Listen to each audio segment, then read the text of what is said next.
It's Thursday the 23rd, I'm FX Plu and this is CurrencyTransfer.com's market update. And the headlines today are that Brexit is back in focus and optimism moves sterling higher.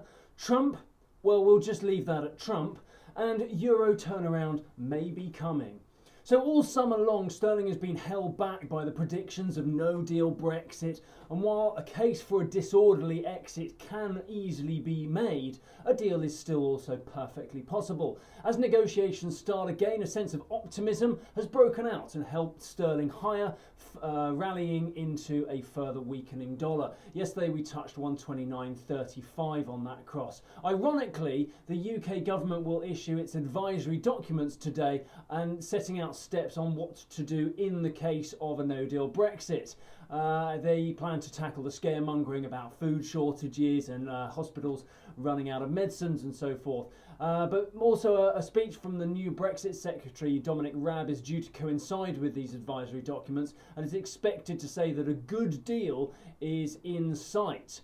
But any return to no deal is better than a bad deal rhetoric could easily see sterling fade very quickly. However, while there is any semblance of progress, we may have further to go. So Trump, there we go. He's back in the headlines, relying on the fact that no crime was committed technically. This really shouldn't be the minimum standards by which a president is judged, but he still has huge support back home. This speaks volumes about the US politics when a president can admit to bribery and paying hush money in his own defence.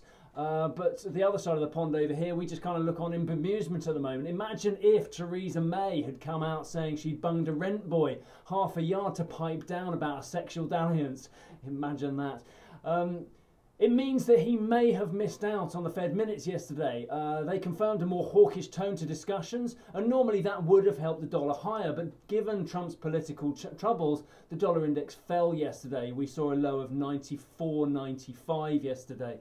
And whether due to the continuing dollar correction or the market choosing to ignore the potential for another debt crisis across many Eurozone banks, we're seeing some buyers moving into the euro. Sterling euro will be closely watched as Brexit negotiations resume, and yesterday the euro posted some gains.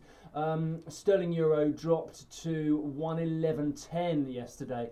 Euro dollar is around 115.50 and the euro's fallen about 3% on the year against the dollar so far. Any questions or comments, please pop them below. Otherwise, I'll see you again tomorrow.